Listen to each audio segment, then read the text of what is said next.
Hi friends, കഥ കേൾക്കാൻ ഇഷ്ടപ്പെടുന്ന എല്ലാവർക്കും അനു ഹൊറർ പോഡ്കാസ്റ്റിലേക്ക് സ്വാഗതം. ഇന്നത്തെ കഥയുടെ പേര് ഓജോ ബോർഡ്. അതിനു മുമ്പ് ചാനൽ സബ്സ്ക്രൈബ് ചെയ്യാതെ ആരെങ്കിലും കഥ കേൾക്കുന്നുണ്ടെങ്കിൽ ഒന്ന് സബ്സ്ക്രൈബ് ചെയ്യണേ. കഥ കേട്ട് ഇഷ്ടപ്പെടുക ഷെയർ ചെയ്യാനും ലൈക്ക് ചെയ്യാനും മറക്കരുത്. ഒപ്പം കമൻറ്റ് ചെയ്യണേ അഭിപ്രായങ്ങളൊക്കെ. അതിനു മുമ്പ് ഇന്നത്തെ കഥ ആർക്കെങ്കിലും അറിയുകയാണെങ്കിൽ ഒന്ന് കമൻറ്റ് ചെയ്യണേ. നമ്മൾ എല്ലാവരും കേൾക്കുന്നതാണ് ഓജോ ബോർഡ്. എല്ലാവരും പേടിക്കുന്ന ഒരു സംഭവമാണ് ഓജോ ബോർഡ്. 19ാം നൂറ്റാണ്ടിൽ മധ്യകാലത്ത് ഫ്രാൻസിലാണ് ഇത് വന്നത്. മരണപ്പെട്ടവരോട് സംസാരിക്കാൻ പറ്റിയൊരു സംവിധാനമാണ് ഓജോ ബോർഡ്. രാത്രിയിൽ മങ്ങിയ പ്രകാശത്തിൽ വേണം ഇത് ചെയ്യാൻ. ഓജോ ബോർഡ് എന്ന് പറയുന്നത് ഒരു മരപ്പലകയായിരിക്കും. അതിൽ എസ് ഓർ നോ എന്ന് എഴുതിയിട്ടുണ്ടാവും. എ മുതൽ സെഡ് വരെയുള്ള അക്ഷരങ്ങളും 0 മുതൽ 1 2 3 4 5 6 7 8 9 എന്ന അക്കങ്ങളും ഉണ്ടായിരിക്കും. അടിയിൽ ഗുഡ് ബൈ എന്നും എഴുതിയിട്ടുണ്ടാവും. ഇനി നമുക്ക് കഥയിലേക്ക് പോകാം. ഇത് നടക്കുന്നത് തമിഴ്നാട്ടിലാണ്. 2 സഹോദരന്മാരുണ്ടായിരുന്നു. അവർക്ക് ഒരേ പ്രായമായിരുന്നു. അവർ ഇരട്ട സഹോദരങ്ങളായിരുന്നു. ആദവ്, ആരവ് എന്നാണ് അവരുടെ പേര്. അവർ പഠിക്കുമ്പോൾ തന്നെ 2 പേരും മിടുക്കന്മാരായിരുന്നു. പഠനത്തിലും കായികത്തിലും GKയിലും എല്ലാത്തിലും നല്ലതുപോലെ അറിവുള്ള ആൾക്കാരായിരുന്നു. അവർക്ക് 2 പേർക്കും ഒരേ ആഗ്രഹം തന്നെ ആയിരുന്നു. വിദേശത്ത് പോയി ജോലി ചെയ്യുക എന്നായിരുന്നു. പഠനത്തിൽ നല്ല മികവ് പുലർത്തിയത് കൊണ്ട് അവർക്ക് ജോലി കിട്ടാൻ പ്രയാസം ഒന്നും തന്നെ ഇല്ലായിരുന്നു. അവർ ആഗ്രഹിച്ചതുപോലെ വിദേശത്ത് തന്നെ ജോലി കിട്ടി. 2 പേർക്കും മലേഷ്യയിലുള്ള ഒരു കോർപ്പറേറ്റ് കമ്പനിയിലാണ് ജോലി കിട്ടിയത്. അവരുടെ സ്വപ്നം തന്നെ അതായിരുന്നു. അവർ അനാഥരായിരുന്നു. അവർക്ക് ഒരു 7 വയസ്സായപ്പോൾ അവർ ഒരു വിനോദയാത്ര പോയി. ഗോവയിലേക്കായിരുന്നു പോയത്. അച്ഛൻ, അമ്മ, ആദവ്, ആരവ് അവർക്കൊരു കൊച്ചനുജത്തി ഉണ്ടായിരുന്നു. അവൾക്ക് 9 മാസം മാത്രമാണ് പ്രായമുണ്ടായിരുന്നത്. അവർ യാത്ര കഴിഞ്ഞ് വീട്ടിലേക്ക് തിരിച്ചും പോകുന്ന വഴിയിൽ അവർ സഞ്ചരിച്ച കാർ ഒരു അപകടത്തിൽപ്പെട്ടു. ഒരു ടിപ്പർ ലോറി കയറി ഇറങ്ങുകയായിരുന്നു. അതിൽ അവർക്ക് അച്ഛനെയും അമ്മയെയും അവരുടെ കൊച്ചനുജത്തിയെയും നഷ്ടമായി. പിന്നെ അവരെ നോക്കാൻ ആരും തന്നെ ഉണ്ടായിരുന്നില്ല. അതുകൊണ്ട് അവർ അനാഥാലയത്തിലാണ് വളർന്നത്. അവരുടെ സഹായത്തോടെയാണ് അവർ വളർന്നതും പഠിച്ചതും എല്ലാം. ആരവും ആദവും ജോലി കിട്ടിയ കാര്യം അവിടെയുള്ളവരെ എല്ലാവരെയും അറിയിച്ചു. അവർക്ക് ഇത് ഒരുപാട് സന്തോഷമായി. അവരെ എല്ലാ കാര്യത്തിലും കൂടുതൽ മുൻഗണന കൊടുത്ത ഒരാളുണ്ടായിരുന്നു. അവിടുത്തെ കോർഡിനേറ്റർ ആയിരുന്നു. അവരുടെ പേര് സുജാത മേഡം എന്നായിരുന്നു. ആരവ് പറഞ്ഞു, എന്തായാലും എല്ലാവർക്കും ഭയങ്കര സന്തോഷമായി. നമുക്ക് ഇത് ഇപ്പോൾ തന്നെ സുജാത മേഡത്തിനെ അറിയിക്കാം. അത് ശരിയാ, വേഗം തന്നെ അങ്ങോട്ട് പോകാം. അവർ സുജാത മേഡം ഇരിക്കുന്ന വാതിൽ മുട്ടി. ഉള്ളിൽ നിന്നും പ്ലീസ് കം എന്ന് പറഞ്ഞു. അവർ വേഗം തന്നെ അങ്ങോട്ട് പോയി. മേഡം എന്തോ എഴുതുകയായിരുന്നു. മേഡം, നിങ്ങളായിരുന്നോ? ഞങ്ങൾക്കൊരു കാര്യം പറയാനുണ്ട്. എന്താണെങ്കിലും പറഞ്ഞോളൂ. മേഡം, ഞങ്ങൾ പോയി ഇന്റർവ്യൂ പാസ്സായി. ഞങ്ങൾക്ക് ഒരേ കമ്പനിയിൽ തന്നെ ജോലി കിട്ടി. മേഡം സന്തോഷം കൊണ്ട് വേഗം തന്നെ ഇരുന്ന കസാരയിൽ നിന്നും നീട്ടു. സന്തോഷമായി മക്കളെ. നിങ്ങൾ കഷ്ടപ്പെട്ടതിന് നിങ്ങൾക്ക് കിട്ടിയില്ലേ? അത് മതി. അവർ സുജാതയുടെ കാലിൽ വീണ് അനുഗ്രഹം വാങ്ങി. സുജാത അവരെ നന്നായി തന്നെ അനുഗ്രഹിച്ചു. എപ്പോഴാണ് പോകേണ്ടത്? വ്യാഴാഴ്ചയാണ്. അയ്യോ, ഇനി തീരെ സമയമില്ലല്ലോ. 4 ദിവസമല്ലേ ഉള്ളൂ. അതെ, ഇതും പറഞ്ഞ് സുജാത മേശ തുറന്ന് കുറച്ച് പണമെടുത്ത് അവർക്ക് നേരെ നീട്ടി. പോവാൻ കുറെ സാധനങ്ങൾ വാങ്ങേണ്ടതല്ലേ? എന്താ കൊണ്ടുപോവാനുള്ളത് വെച്ചാ എല്ലാം വാങ്ങിക്കോളൂ എന്ന് പറഞ്ഞ് പണം നൽകി. വേണ്ട മേഡം, ഞങ്ങൾക്ക് വേണ്ടി ഒരുപാട് കാര്യങ്ങൾ ചെയ്യുന്നുണ്ട്. വേണ്ട എന്നോ? ആരവ് പറഞ്ഞു. മേഡം, ഞങ്ങളുടെ അച്ഛൻ്റെ വീടും പരിസരവും വെറുതെ കിടക്കുന്നുണ്ടല്ലോ, അത് വിൽക്കാം എന്ന് വിചാരിച്ചു. അതൊന്നും വേണ്ട. അത് മാത്രമാണ് നിങ്ങൾക്ക് ഓർമ്മയായിട്ടുള്ളത്. അതവിടെ കിടന്നോട്ടെ. നിങ്ങൾക്ക് ഞാൻ പറയുന്നത് കേൾക്കാൻ പറ്റുന്നതാണെങ്കിൽ കേൾക്ക്. സുജാതയുടെ മുഖം ആകെ മാറാൻ തുടങ്ങി. അതവർ ശ്രദ്ധിച്ചു. എന്നിട്ട് അവർ പറഞ്ഞു, ശരി മേഡം, മേഡം പറയുന്നതാണ് ശരി. ഞങ്ങൾ അത് വിൽക്കുന്നില്ല. എന്നാൽ നിങ്ങൾ ഈ പണം കൊണ്ടുപോയി നിങ്ങൾക്ക് ആവശ്യമുള്ള സാധനങ്ങൾ പോയി വാങ്ങൂ. അവർ മനസ്സില്ലാ മനസ്സോടെ ആ പണം വാങ്ങി. അവർ ആ മുറി വിട്ടിറങ്ങി. അവർ താമസിക്കുന്ന സ്ഥലത്ത് ഒരു പേരയ്ക്ക മരമുണ്ട്. അതിന്റെ അടിയിൽ പോയി ഇരിക്കും. അവർ അവിടെ പോയി ഇരുന്നു. എന്നാലും ഇതിനെങ്കിലും ആരെങ്കിലും ബുദ്ധിമുട്ടിക്കാതെ ഇരിക്കാമെന്ന് വിചാരിച്ചു. ആദവ് പറഞ്ഞു. മേഡം പറഞ്ഞത് കേട്ടില്ലെങ്കിൽ മേഡത്തിന് അത് ചിലപ്പോൾ വേദനയായി തീരും. ഇത്രയും കാലം നമുക്ക് വേണ്ടി എല്ലാം ചെയ്തതല്ലേ. നമുക്ക് ജോലി പോയി കിട്ടുന്ന വരുമാനത്തിൽ നിന്നും ഒരു പങ്ക് മേഡത്തിനും കൊടുക്കാം, ആദവ് പറഞ്ഞു. അത് മേഡം സ്വീകരിക്കുമോ? നമുക്കൊരു സംഭാവന പോലെ കൊടുക്കാം. അത് നല്ല കാര്യമാ. ശരി, വാ, നമുക്ക് പോവാം. പോവാനുള്ള സാധനങ്ങൾ നമുക്ക് വാങ്ങാം. ആദവ് ഇതും പറഞ്ഞ് ആരവിനെ വിളിച്ച് സാധനങ്ങൾ വാങ്ങാൻ പോയി. വേഗം തന്നെ അവർ തിരിച്ചെത്തി. പിന്നീട് അവരുടെ ആലോചന ഇത് മാത്രമായിരുന്നു. അവർ ഭയങ്കര പ്രതീക്ഷയിലായിരുന്നു. ഊണിലും ഉറക്കത്തിലും ഇത് മാത്രമായിരുന്നു അവർക്ക്. അങ്ങനെ പോവേണ്ട സമയം അവരെ തേടി വന്നു. അന്ന് രാത്രി 10 മണിക്കായിരുന്നു ഫ്ലൈറ്റ്. അവർക്ക് ഭയങ്കര പേടിയുണ്ടായിരുന്നു. ആദ്യമായാണ് ഇങ്ങനെയുള്ള സ്ഥലത്തിലേക്ക് അവർ പോകുന്നത്. അറിയുന്ന ആളുകൾ എങ്ങനെയാണ് ഇത് എന്ന് അവർക്ക് പറഞ്ഞു കൊടുത്തിരുന്നു. അന്നേ ദിവസം ഉച്ചയ്ക്കായിരുന്നു അവർ അവിടെ നിന്നും ഇറങ്ങാൻ തീരുമാനിച്ചത്. എയർപോർട്ടിലേക്ക് സുജാത മേഡം അവരുടെ കൂടെ പോകുന്നുണ്ടായിരുന്നു. വൈകാതെ തന്നെ അവർ അവിടുത്തെ അന്തേവാസികളോട് യാത്ര പറഞ്ഞ് അവിടെ നിന്നും ഇറങ്ങി. അവർ കുറച്ച് വിഷമിച്ചാണ് യാത്ര പറഞ്ഞത്. അവർ വണ്ടിയിൽ കയറി യാത്ര തുടർന്നു. സുജാത അവരോട് കുറെ കാര്യങ്ങൾ പറഞ്ഞു കൊടുക്കുന്നുണ്ടായിരുന്നു. അവർ എയർപോർട്ടിൽ ഇറങ്ങി. ലഗേജ് വണ്ടിയിൽ നിന്നും ഇറക്കി. സുജാത മേഡത്തിനോട് യാത്രയും പറഞ്ഞ അനുഗ്രഹവും വാങ്ങി. നോക്കിപ്പോണേ, എത്തിയാൽ ഉടനെ വിളിക്കണം, മറക്കണ്ട എന്നും പറഞ്ഞു. അവർ ഉള്ളിലേക്ക് പോയി. ചെക്കിംഗ് എല്ലാം കഴിഞ്ഞു. സമയമായപ്പോൾ അവർ ഫ്ലൈറ്റ് കയറി ഇരുന്നു. ഇതെല്ലാം കണ്ടപ്പോൾ അവർക്കൊരു അത്ഭുത വിസ്മയം പോലെ തോന്നി. കുറച്ചു നിമിഷങ്ങൾക്കകം ഫ്ലൈറ്റ് മൂവ് ചെയ്യാൻ തുടങ്ങി. അത് മുകളിലേക്ക് ഉയരാൻ തുടങ്ങി. അവർ രണ്ടുപേരും കൈ മുറുക്കെ പിടിച്ചു.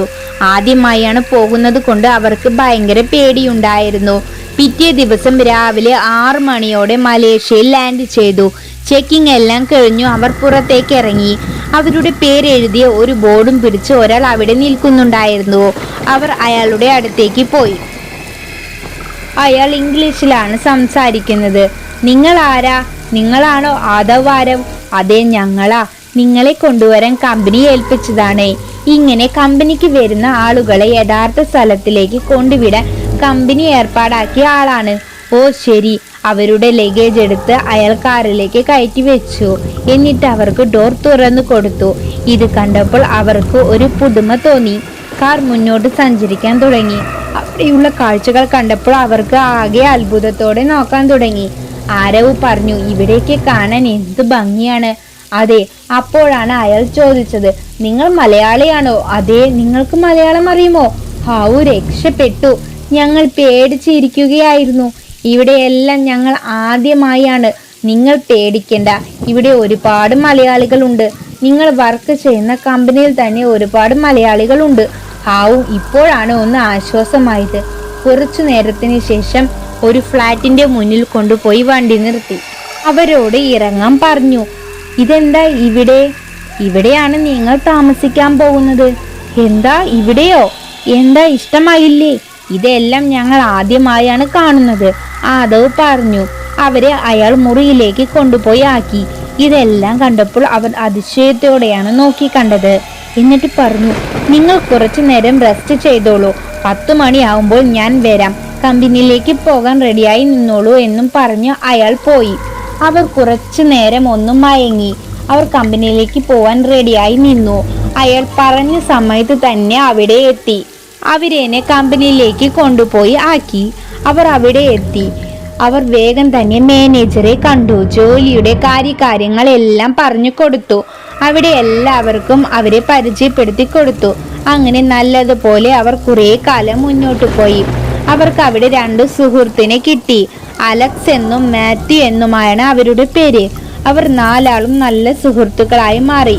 അങ്ങനെ ഒരു ദിവസം മാനേജർ ഒരു മീറ്റിംഗ് ഉണ്ട് എന്ന് പറഞ്ഞു. എല്ലാവരും മീറ്റിംഗ് ഹാളിലേക്ക് പോയി.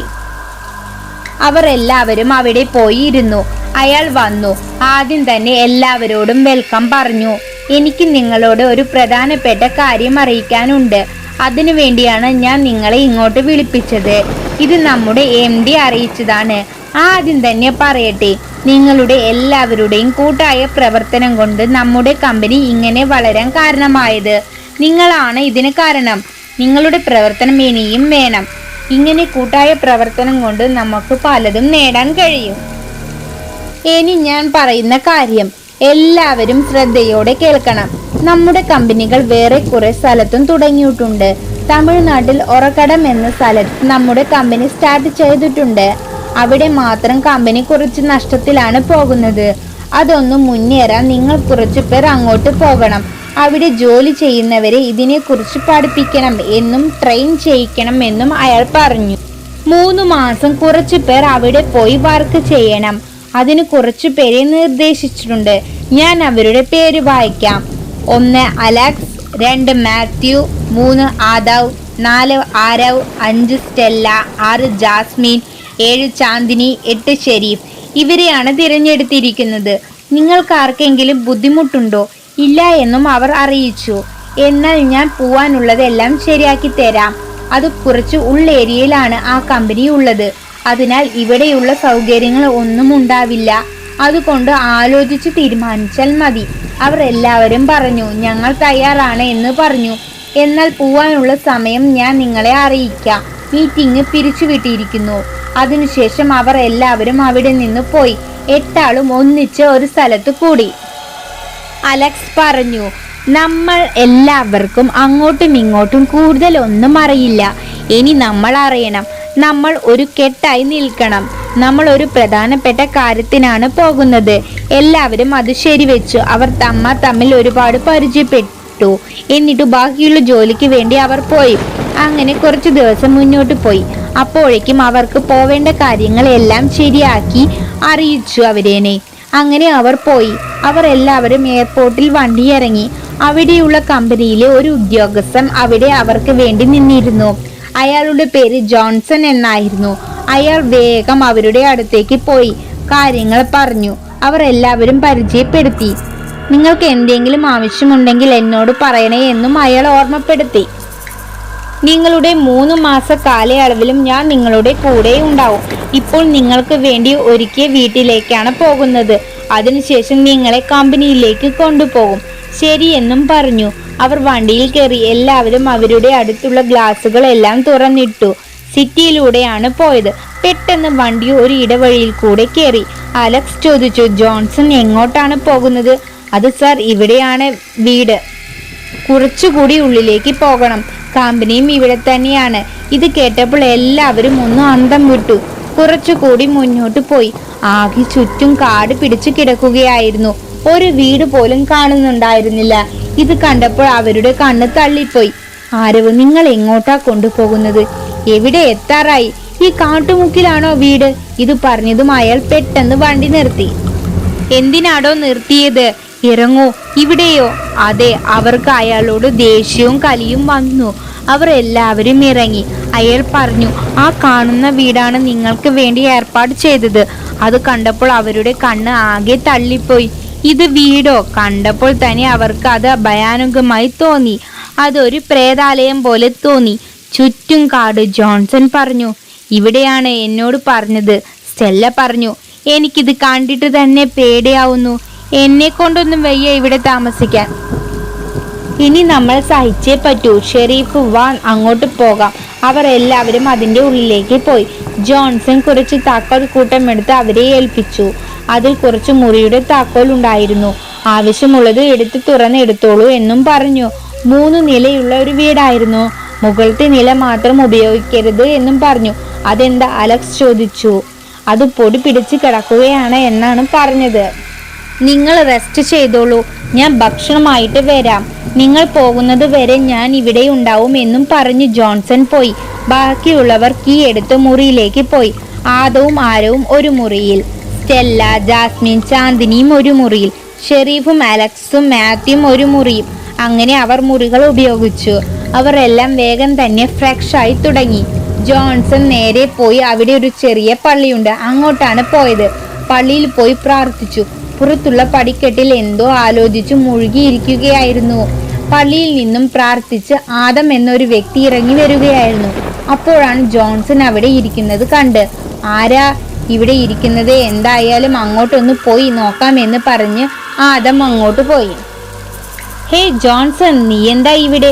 ആ ശബ്ദം കേട്ടതും ജോൺസൺ ഒന്ന് നോക്കി. ആദം, നീ എന്താ ഇവിടെ?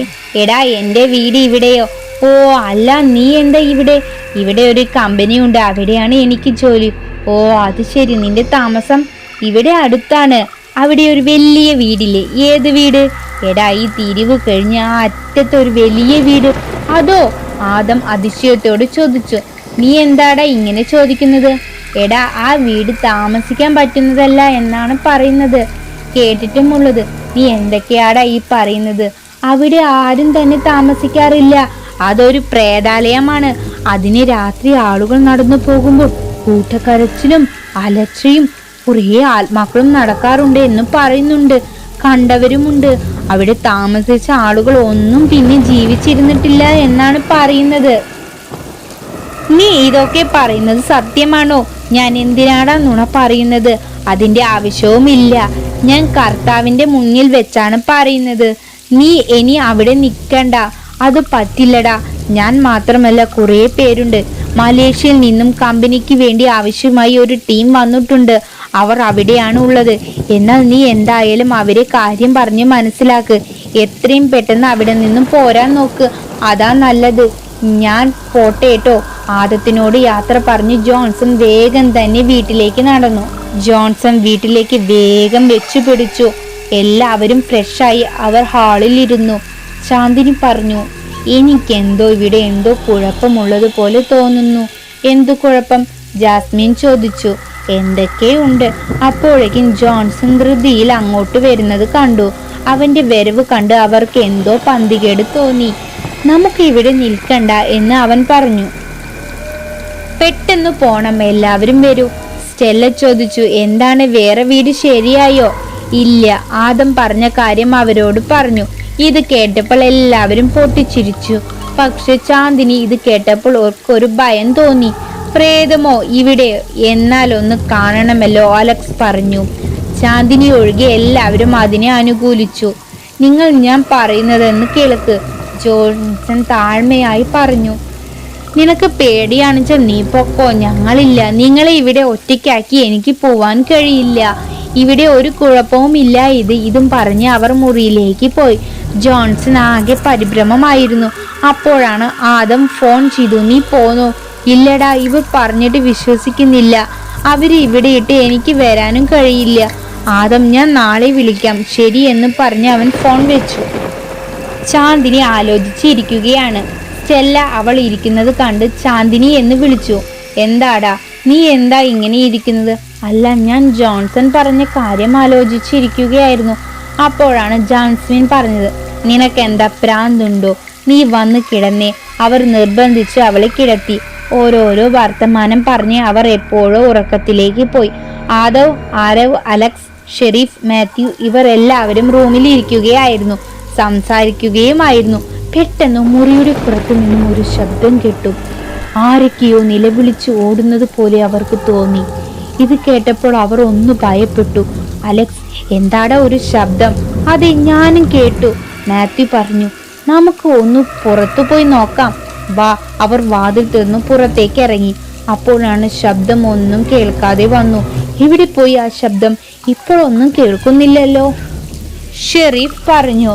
ഇവരുടെ സംസാരം കേട്ട് ജോൺസൺ മുറിയിൽ നിന്നും പുറത്തിറങ്ങി. എന്താണ് ജോൺസൺ കാര്യം ചോദിച്ചു. ഞാൻ പറഞ്ഞതല്ലേ നിങ്ങളോട് ഇവിടെ ഇരിക്കാൻ പറ്റില്ല. അവരുടെ നെഞ്ചിടിപ്പ് കൂടാൻ തുടങ്ങി. വീണ്ടും ഒരു നിലവിളി കേട്ടു. അവർ ആ ശബ്ദം എവിടെ നിന്നാ കേൾക്കുന്നറിയാൻ അവർ ചുറ്റും നോക്കി, നിരീക്ഷിച്ചു. അത് ആ വീടിന്റെ മുകളിൽ നിന്നാണെന്ന് മനസ്സിലായി. പെട്ടെന്ന് ആ നിലവിളിയുടെ ശബ്ദം അവരുടെ അടുത്ത് വരുന്നത് പോലെ അവർക്ക് തോന്നി. ജോൺസൺ അവന്റെ കയ്യിലുള്ള കൊന്തയെടുത്ത് മുറുക്കി പിടിച്ചു. എന്തൊക്കെയോ മന്ത്രിക്കാൻ തുടങ്ങി. അപ്പോഴേക്കും ബാക്കിയുള്ളവർ പേടിച്ചു പോയിരുന്നു. ആ ശബ്ദം ഒരു മുഴക്കത്തോടെ നിന്നു. അപ്പോഴേക്കും എല്ലാവരും ഒന്ന് മനസ്സുകൊണ്ട് ശാന്തരായി. അലക്സ് പറഞ്ഞു, ജോൺസൺ പറഞ്ഞത് ശരിയാണ്. ഇവിടെ എന്തോ കുഴപ്പമുണ്ട് എന്ന് തോന്നുന്നു. എല്ലാവരും ഇന്ന് ഒരു റൂമിൽ കിടന്നാൽ മതി. ഇപ്പോൾ ഉണ്ടായ കാര്യം നമ്മൾ മാത്രം അറിഞ്ഞാൽ മതി. ഗേൾസിനോട് പറയണ്ട എന്നും പറഞ്ഞു. ജോൺസൺ, വാ, ഒറ്റയ്ക്കിരിക്കണ്ട. അവനെയും വിളിച്ച് ഒരു റൂമിൽ എല്ലാവരും കയറി വാതിലടച്ചു. വേഗം തിടുക്കത്തിൽ മാത്യു അവന്റെ ബാഗ് സൂക്ഷ്മം പരിശോധിച്ചു. അതിൻ്റെ ഉള്ളിൽ നിന്നും ഒരു കുരിശെടുത്ത് കയ്യിൽ പിടിച്ചു. എല്ലാവരും ഉറങ്ങാൻ കടന്നു. പക്ഷെ അവർക്കാർക്കും ഉറങ്ങാൻ കഴിഞ്ഞില്ല. എല്ലാവരും നടന്ന സംഭവം തന്നെ ആലോചിച്ചിരിക്കുകയായിരുന്നു. അപ്പോഴാണ് പുറത്തു നിന്നും ഒരു ശബ്ദം കേട്ടത്. എന്നെ വിടൂ, നിങ്ങൾക്ക് ഞാൻ എന്ത് വേണമെങ്കിലും തരാം, ഞങ്ങളെ ഒന്നും ചെയ്യരുത്. ഇത് കേട്ടപ്പോൾ അവർ ഒന്ന് ഭയപ്പെട്ടു. അവർ വേഗം തന്നെ അവിടെ നിന്നും നീട്ടു. എല്ലാവരും പരസ്പരം ഒന്ന് നോക്കി. ജോൺസൺ അവൻ്റെ കൊന്ത മുറുക്കി പിടിച്ചു നീച്ചു വാതിലിൻ്റെ അങ്ങോട്ട് പോയി. പെട്ടെന്ന് തന്നെ ആ ശബ്ദം നിന്നു. അവിടെയെല്ലാം നിശബ്ദത പരന്നു. ഇത് കേട്ട് എല്ലാവരും മാത്യുവിൻ്റെ കയ്യിലുള്ള കുരിശ് മുറുക്കി പിടിച്ചു. അവരുടെ അടുത്തേക്ക് വന്നു. ഞാൻ പറഞ്ഞതല്ലേ ഇവിടെ താമസിക്കേണ്ട എന്ന്. അവർ തമ്മിൽ ഒന്ന് നോക്കി. ആദവ് ചോദിച്ചു, ഈ ശബ്ദമെല്ലാം മുകളിൽ നിന്നാണ് കേൾക്കുന്നത് എന്ന് തോന്നുന്നു. നമുക്ക് നാളെ അങ്ങോട്ട് പോയി നോക്കാം. അവിടെ പോവരുത് എന്നല്ലേ പറഞ്ഞത്? നമുക്കിത് എന്തുകൊണ്ടാ എന്ന് മനസ്സിലാവല്ലോ. അപ്പോൾ മാത്യു ചോദിച്ചു, നിനക്കെന്താ ഭ്രാന്തുണ്ടോ? ജോൺസൺ പറഞ്ഞു, ആദവ് പറഞ്ഞത് ശരിയാണ്. എന്തായാലും നിങ്ങൾ 3 മാസം ഇവിടെ തന്നെ താമസിക്കേണ്ടി വരും. ഇതല്ലാതെ വേറൊരു മാർഗവുമില്ല. നമുക്കൊന്ന് നാളെ ട്രൈ ചെയ്യാം. ബാക്കിയുള്ളവർ മനസ്സോടെ സമ്മതിച്ചു. ഇതും പറഞ്ഞ് അവർ ഒരുമിച്ച് കിടന്നു. നേരം പുലർന്നു. ജാസ്മിൻ, ചാന്ദിനി, സ്റ്റെല്ല നീട്ട് ഹാളിലേക്ക് വന്നു. ഇവർ ഒന്നും നീട്ടിട്ടില്ല എന്ന് തോന്നുന്നു. പോയി വിളിച്ചാലോ? ജാസ്മിൻ പറഞ്ഞു. അപ്പോഴേക്കും അവർ എല്ലാവരും വന്നു. സ്റ്റെല്ല ചോദിച്ചു, ഇനി എന്താ പരിപാടി? കമ്പനിയിലേക്ക് പോവണ്ടേ? ആ പോണം, ജോൺസൺ പറഞ്ഞു. എപ്പോൾ? അത് അവർ വിളിക്കും, അപ്പോൾ പോയാൽ മതി. അപ്പോഴാണ് ജോൺസന്റെ ഫോൺ അടിച്ചത്. അത് ആദമായിരുന്നു. ഹലോ ഹാവു, ഇപ്പോഴാണ് എനിക്ക് ശ്വാസം നേരെ വീണത്. നീ ജീവനോടെ ഉണ്ടോ എന്നറിയാൻ വിളിച്ചതാണ്. ജോൺസൺ ഉണ്ടായ കാര്യങ്ങൾ പറഞ്ഞു. ആദം ചോദിച്ചു, എടാ എന്നാൽ ഞാൻ അങ്ങോട്ട് വരട്ടെ? എനിക്കിതൊക്കെ ഒരു ഇൻട്രസ്റ്റ് ആയി തോന്നുന്നു. എടാ അത് വേണോ? വേണം. എന്നാ വായോ, ദാ ഞാൻ ഇപ്പൊ തന്നെ വരാം. ഇത് പറഞ്ഞ് രാവിലെയുള്ള ഭക്ഷണം വാങ്ങാൻ ജോൺസൺ പുറത്തേക്ക് പോയി. ഇന്നലെ നടന്ന കാര്യം എല്ലാം ഗേൾസിനോട് പറഞ്ഞു. അവർ അതൊരു ഞെട്ടലൂടെയാണ് കേട്ടത്. ശാന്തിനി, ഇനി ഇവിടെ നിൽക്കണ്ട, നമുക്ക് ഇപ്പോൾ തന്നെ പോണം, ജാസ്മിൻ പറഞ്ഞു. നീ എന്തിനാണ് പേടിക്കുന്നത്? ഒരു കുഴപ്പവും ഉണ്ടാവില്ല. അങ്ങനെ പറഞ്ഞു കൊടുക്കുക എന്ന് പറഞ്ഞു ആരവ്. നമുക്ക് ഇപ്പോൾ തന്നെ ആ മുറി തുറന്നു നോക്കണം. പെട്ടെന്ന് വാതിൽ തട്ടുന്ന ഒരു ശബ്ദം കേട്ടു. അവ വേഗം വാതിൽ തുറന്നു. ജോൺസൺ ആയിരുന്നു. ഭക്ഷണം വാങ്ങാൻ പോയതായിരുന്നു. ഒപ്പം ഒരാളുണ്ട്. കൂടെ ഒരു ബാഗും അയാൾ എടുത്തിട്ടുണ്ട്. ഇതാര? ജോൺസൺ. ഇത് ആദം. ആ മുറി ഒന്ന് തുറന്നു നോക്കണം ഇന്ന് തന്നെ. പെട്ടെന്ന് വാതിൽ തട്ടുന്ന ഒരു ശബ്ദം കേട്ടു. അവർ വേഗം വാതിൽ തുറന്നു. ജോൺസൺ ആയിരുന്നു. ഭക്ഷണം വാങ്ങാൻ പോയതായിരുന്നു. ഒപ്പം ഒരാളുണ്ട്. ബാഗെല്ലാം എടുത്തിട്ടുണ്ട്. ജോൺസൺ പറഞ്ഞു, ഇത് ആദമാണ്. അവരെ എല്ലാവരും പരസ്പരം പരിചയപ്പെടുത്തി കൊടുത്തു. എല്ലാവരും ഭക്ഷണം കഴിച്ചു. എല്ലാവരും ഹാളിൽ ഇരുന്നു. അപ്പോഴേക്കും സമയം 12:30 ജോൺസൺ പറഞ്ഞു, നമുക്ക് എന്തായാലും ഇപ്പോൾ മുകളിലത്തെ മുറിയിലേക്ക് പോകാം. ഇപ്പോഴോ? ചാന്ദിനി ചോദിച്ചു. ഇപ്പോൾ തന്നെ. അവർ നേരിയ ഭയത്തോടെയാണ് പോവാൻ ഇറങ്ങിയത്. അവർ പടിക്കെട്ടുകൾ കയറിയതും അവിടെ 2 മുറികൾ ഉണ്ടായിരുന്നു. ആദ്യത്തെ വലതു ഭാഗത്തൊരു മുറി. അതിന്റെ മുന്നിൽ അവർ പോയി നിന്നു. പെട്ടെന്ന് ആ മുറിയുടെ ഉള്ളിൽ നിന്നും ഒരു അലർച്ച കേട്ടു. ഒരു സ്ത്രീയുടെ ശബ്ദം നിലവിളിയുമായിരുന്നു. ഒരാൾ ആണിന്റെ ശബ്ദത്തിലും കരയുന്നുണ്ടായിരുന്നു. അയ്യോ എന്ന് പറഞ്ഞ് കരയുന്നുണ്ടായിരുന്നു. ഇത് കേട്ടതും എല്ലാവരും പേടിച്ച് കൂട്ടത്തോടെ താഴേക്ക് ഓടി ഹാളിൽ പോയിരുന്നു. ജോൺസൺ ചോദിച്ചു, എല്ലാവരും എന്തിനാ ഇങ്ങോട്ട് ഓടി വന്നത്? നമ്മൾ ആ മുറി തുറക്കാനല്ലേ പോയത്? അയ്യോ വേണ്ട. എന്തൊരു കരച്ചിലാണ് അത് കേട്ടത്. കേട്ടിട്ട് തന്നെ പേടിയാവുന്നു. സ്റ്റെല്ല പറഞ്ഞു, നിങ്ങൾ വരുന്നില്ലെങ്കിൽ വേണ്ട, ഞാനുണ്ട് ജോൺസ. ആദം പറഞ്ഞു, ഞങ്ങളും വരാം എന്നു പറഞ്ഞു. അവർ വേഗം മുകളിലേക്ക് പോയി. ആ ശബ്ദം കേട്ട മുറിയുടെ മുന്നിലെത്തി. ജോൺസൺ ആ വാതിൽ തുറന്നു. മറ്റുള്ളവർ കുറച്ചു ഭയത്തോടെയാണ് നിന്നത്. അവർ ആ മുറിയിലേക്ക് കയറി. ആകെ ഇരുട്ടുമുണ്ടായിരുന്നു. ഇരുട്ട് മൂടിക്കിടക്കുകയായിരുന്നു. ഒന്നും തന്നെ അവർ കാണുന്നുണ്ടായിരുന്നില്ല. അവിടെ ഒരു സ്വിച്ച് ഉണ്ടായിരുന്നു. മങ്ങിയ പ്രകാശത്തിൽ അവിടെ വെളിച്ചം പടർന്നു. അപ്പോഴാണ് ആദവും ആരവും അത് കണ്ടത്. അവർ ഞെട്ടിത്തരിച്ചുപോയി. അവരുടെ അച്ഛൻ ഒരാളുമായി കൂടി നിൽക്കുന്ന ഒരു ഫോട്ടോയായിരുന്നു ആ മുറിയുടെ ചുമരിൽ തൂക്കിയിട്ടിരിക്കുന്നു. അത് കണ്ടതും അച്ഛ എന്ന് പറഞ്ഞു. ബാക്കിയുള്ളവർ അവരുടെ മുഖത്തേക്ക് നോക്കി. എന്താ ഈ ഫോട്ടോ കാണുന്ന ആൾ ഞങ്ങളുടെ അച്ഛനാ? അച്ഛനോ? എല്ലാവരും അത്ഭുതത്തോടെ ചോദിച്ചു. ഇതെങ്ങനെ ഇവിടെ വന്നത്? അവർക്കാർക്കും ഒന്നും തന്നെ മനസ്സിലാവുന്നുണ്ടായിരുന്നില്ല.